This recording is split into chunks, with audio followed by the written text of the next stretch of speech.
নমস্কার, আমি রাহুল। আরও একবার চলে আসলাম আপনাদের সামনে আরেকটি নতুন ফ্রেশ ভিডিও নিয়ে। এর আগের ভিডিওগুলো আমরা দেখেছিলাম যে সিবিজি কি করে করতে হয়। এইবারে আমরা দেখব যে আমরা যারা এনআইসিইউতে ডিউটি করি, অর্থাৎ নিওনেট বাচ্চাদেরকে নিয়ে হ্যান্ডেল করি, তাদের আমরা কিভাবে সিবিজি করব সবটা দেখাবো এবং বোঝাবো। সবাই আপনারা ভিডিওটা ভালো করে দেখবেন। আর আপনারা দেখছেন মিস্টার রাহুল ইউটিউব চ্যানেল।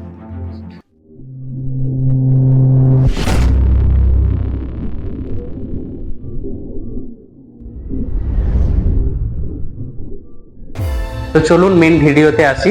তো সিবিজি টেস্ট করার আগে আমি একটি ট্রে গুছিয়ে নিয়েছি। তো ট্রেটি আপনাকে দেখাবো কিভাবে আমি গুছিয়েছি। তো ট্রের মধ্যে আমি 70% অ্যালকোহল আছে এবং একটি কটনের বল রাখার একটি জায়গা আছে, মানে কটন আছে, এবং গ্লুকোমিটার বা সিবিজি মেশিনটি এখানে আছে। তো প্রথম আমি সিবিজি মেশিনটা অ্যাসেম্বল করে নেব।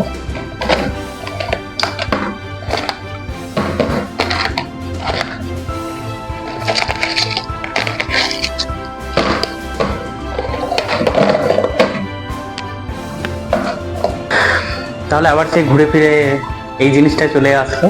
এই জিনিসটা হচ্ছে যে একটি পেন আর হচ্ছে সিবিজি গান, যাতে আমরা ল্যান্ডসেটটা ঢুকিয়ে প্রিক করব।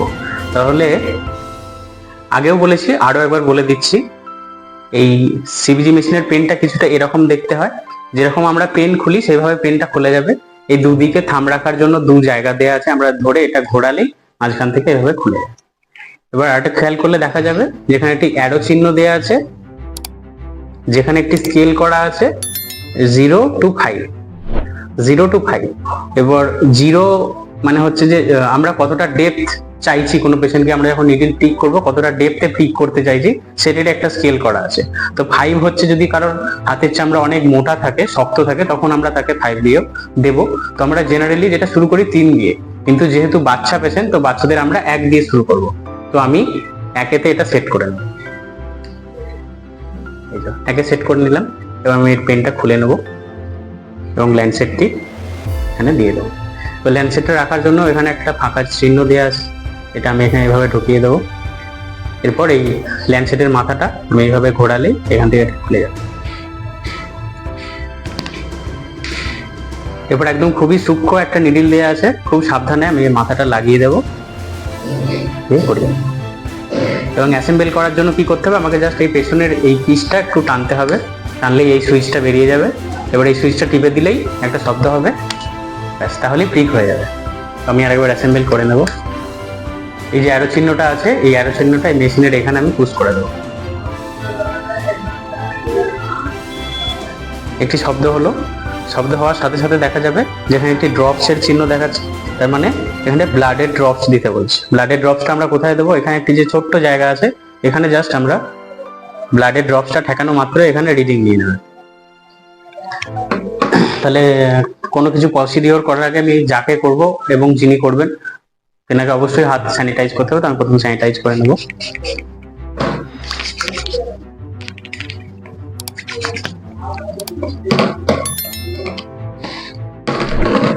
তো আমি একটি কটনের মধ্যে 70% অ্যালকোহল নিয়ে কটনটি ভিজিয়ে নেব।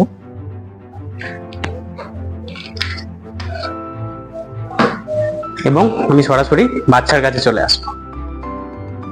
তো আমার এই যে বাচ্চাটি আছে, এটি হচ্ছে ডাক্তারবাবু বলেছেন সিবিজি টেস্ট করার জন্য, কারণ বাচ্চাটি এখন খাচ্ছে না।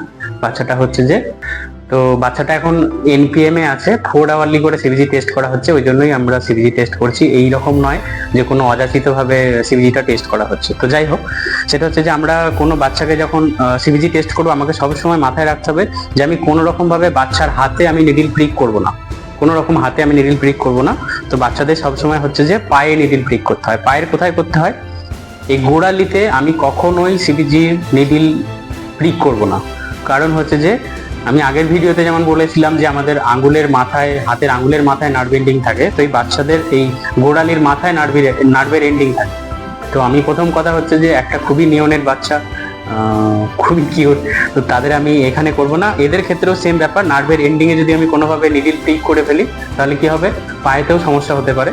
তো আমি কি করব, এই পায়ের যে গোড়ালির এই পাশগুলো আছে এই পাশে করব।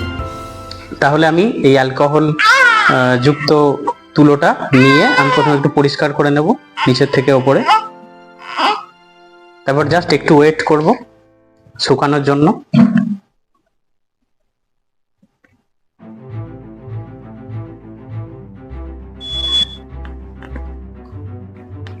শুকিয়ে গেছে, এখানে চলে আসো। তো আমি এই নিডলের মুখটা এখানে দিয়ে একটু প্রিক করে দেবো।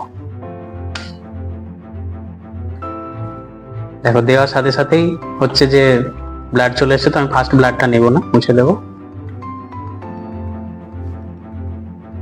সেকেন্ড ব্লাডটা,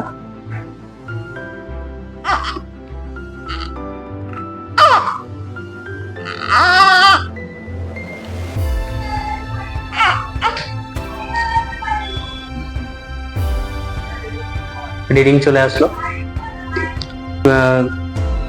আমি একটা শুকনো কটন নিয়ে এটা কিছুক্ষণ ধরে থাকতে হবে, কারণ হচ্ছে যে বাচ্চাদের ব্লাডটা তাড়াতাড়ি ক্লট হয় না, মানে একটু বেরোতে থাকে। তো এইটুকু ওয়েট করতে হবে যতক্ষণ না বাচ্চার ব্লাড আর সেকেন্ড বার না বেরোবে। তো আমি একটুখানি কিছুক্ষণ টাইম হচ্ছে যে কটন দিয়ে ধরে থাকবো। তো সিবিজি টেস্ট তো হয়ে গেল। এবার সিবিজি টেস্ট করার পরে কি করব, আমরা এই যে জিনিসগুলো ডিসকার্ড করব। তো সিবিজি যে স্ট্রিপটি আছে সেটা আমরা খুলে নেব এবং এই ল্যান্ডসেটটা এখানে আছে এটা আমি খুলে নেব।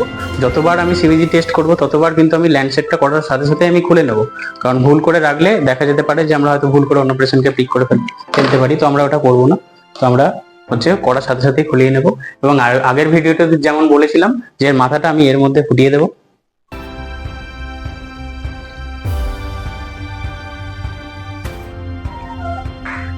ফুটিয়ে দিলে কি হবে না, এর মধ্যে যে ফাইন নিডলটা থাকছে কোনোভাবেই আমাদের হাতে প্রিক হবে না বা অন্য কারোর হাতে প্রিক হবে না। তো আমি এটা করে নেব। তো আমার হাতের কাছে যদি এরকম ল্যান্ডসেট না থাকে, এছাড়াও আমি হচ্ছে যে এই সিবিজি নিডল, এখানেও খুবই ফাইন নিডল থাকে, এটা দিয়েও আমরা সিবিজি টেস্ট করতে পারি। কিন্তু খুব সাবধানে এবং বেশি আমরা প্রিক করব না পেশেন্টকে, এটা মাথায় রেখে আমাদের এগোতে হবে। এছাড়াও যে 26 গেজের নিডল আছে, এই 26 গেজের নিডল দিয়েও আমরা হচ্ছে যে সিবিজি টেস্ট করতে পারি। তো এর আগের ভিডিওগুলোতেও আমি সিবিজির সম্বন্ধে বলেছি। এই ভিডিওতে আমি দেখানোর চেষ্টা করলাম নিওনেটদের কিভাবে আমি টেস্ট করব এবং করার পরেই বা কি পদ্ধতি অবলম্বন করব। তো ভিডিওগুলো কেমন লাগে অবশ্যই কমেন্ট বক্সে জানাবেন, এবং নতুন কোনো বিষয়ের উপর যদি আপনারা জানতে চান অবশ্যই কমেন্ট বক্সে লিখবেন। এবং যদি ভিডিওটি ভালো লেগে থাকে অবশ্যই লাইক এবং সাবস্ক্রাইব করবেন এবং বন্ধুদের সঙ্গে শেয়ার করবেন। সবাইকে ধন্যবাদ।